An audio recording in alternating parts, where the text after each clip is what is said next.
गावना करावे ना भतार सखी सुन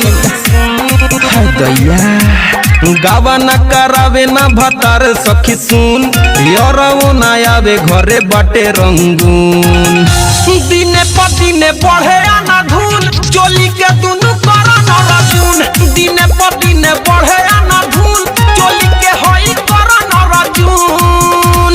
गावना करावे ना भतार सखी सुन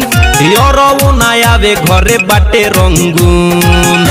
दिने पदिने बढ़े आना धून चोली के दुनु करा न रजून दिने पदिने बढ़े आना धून हमारा दुनु करा न रजून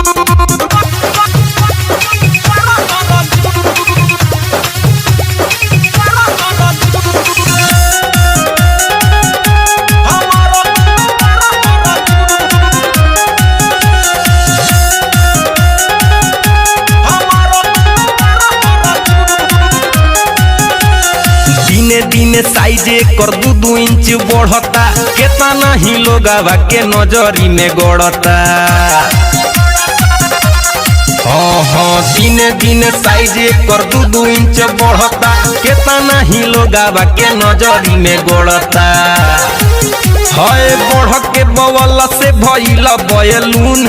कौन उपाय करी लागतावे घूम दिने पदिने बढ़े आना धून चोली के दुनु करा न रजून दिने पदिने बढ़े आना धून हमारा दुनु करा न रजून दिने पदिने बिने बिने बिने बढ़े आना हमारा दुनु करा न रजून। म्यूजिक बाय विकेश भोजपुरिया।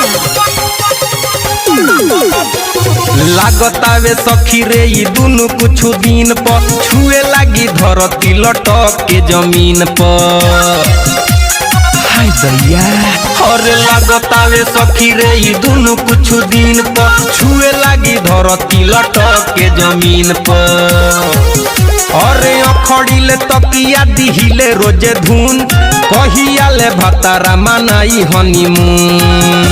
दिने पदिने बढ़े आना धून चोली के दुनु करा न रजून दिने पदिने बढ़े आना धून चोली के होई करा न रजून गावना करावे ना भतार सखी सुन यारो ना आवे घरे बाटे रंगून दिने पदिने बढ़े आना धून चोली के दुनु करा न रजून दिने पदिने